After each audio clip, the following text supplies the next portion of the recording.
You can see here some animal spoor, goat poop, fresh goat poop, and not 3 feet away, my baby soursop tree has been trashed, ripped up, eaten for about the 5th or 6th time.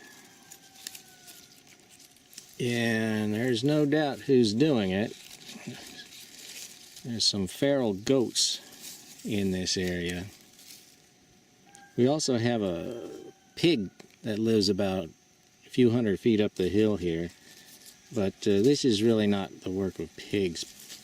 They seem to prefer to root around in the ground for, I don't know, grubs and worms and things. But the feral goats that live around here will come over at nighttime, as you can see, and chew up your young fruit trees. So if you are going to plant some fruit trees, this is one of the most important things you got to know, is what kind of pests live in your neighborhood. Over here down the hill is a little baby abiyu, a little abiyu sapling, and it usually gets hit by the goats too.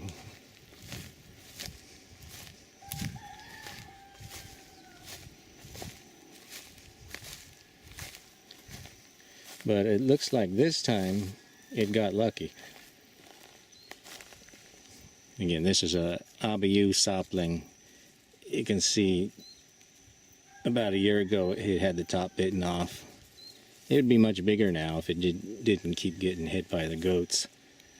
But I don't see any goat poop near it, which is a good sign. And hopefully they'll leave it alone. Again, this is a baby abiyu, a sapling. And over here is a much bigger abiyu tree. It's about 20 feet tall. And you can see some abiyu up near the top. We've picked most of the fruit that was lower down.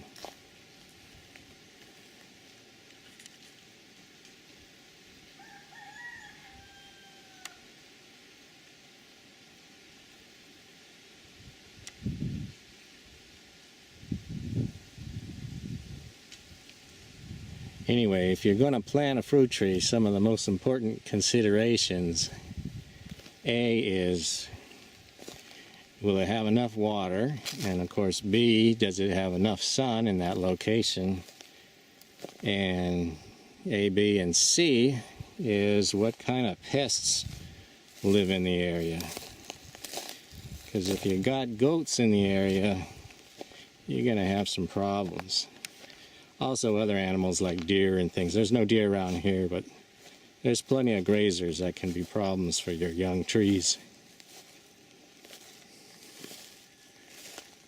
Again, here's the telltale sign.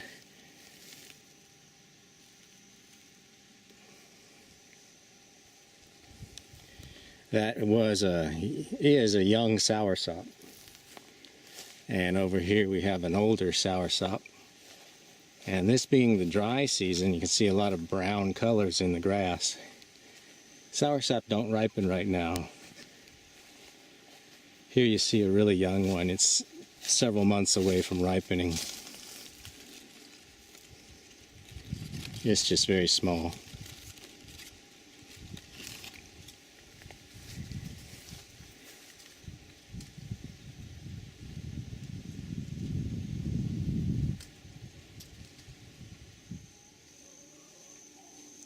The wild hog I told you about lives right up the hill from the soursop, in this thicket here somewhere. And actually it's a sow with 4 piglets. And I think she chose this location because it's right under the starfruit tree here. And there's always lots of rotting starfruit on the ground which they can eat. There's also some bananas over here and papaya up there. So actually it's a pretty good location, food-wise. Here's another casualty of the goats. This is a young jackfruit sapling, or it was, and it got bit off here originally and then snipped, cut with some, cleaned up with some clippers, and then I guess a month or two ago this got bit off, and it's not dead yet though. Here you see some new shoots coming out. And you know, I was thinking, gee, why don't I just put some wire, one of those wire ring baskets around the saplings here, but I kind of think these goats are so aggressive they might just knock it over.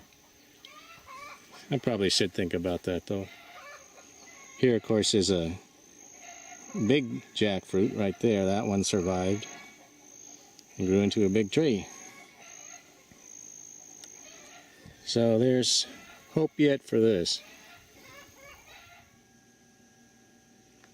Back at the house we've got some other little saplings in pots.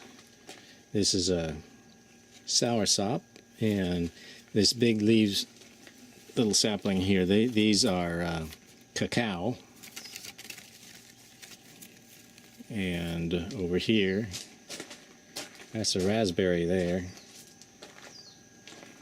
Here's another soursop. As you can see, it's almost as tall as I am.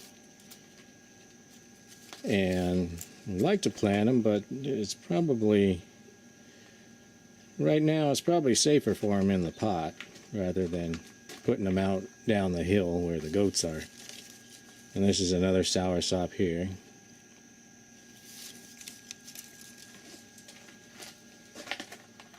Over here, these, of course, those are pineapples.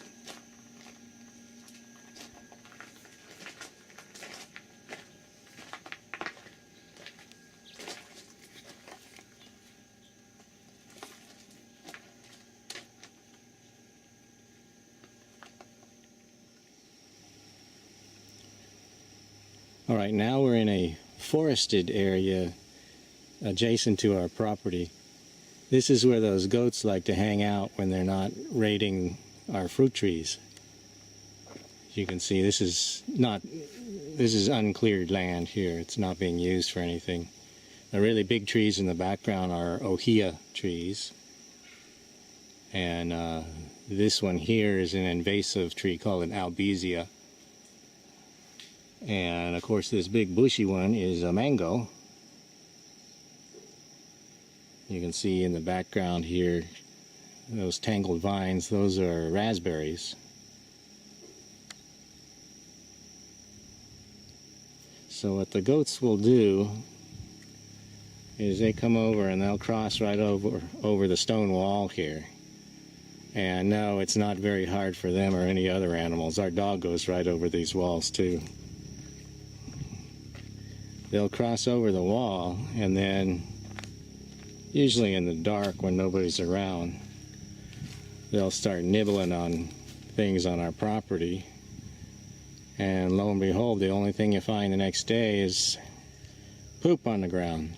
When they're done, they can come back. You can see the wall's broken down here. They just come right back over there, and they come back to their forest home.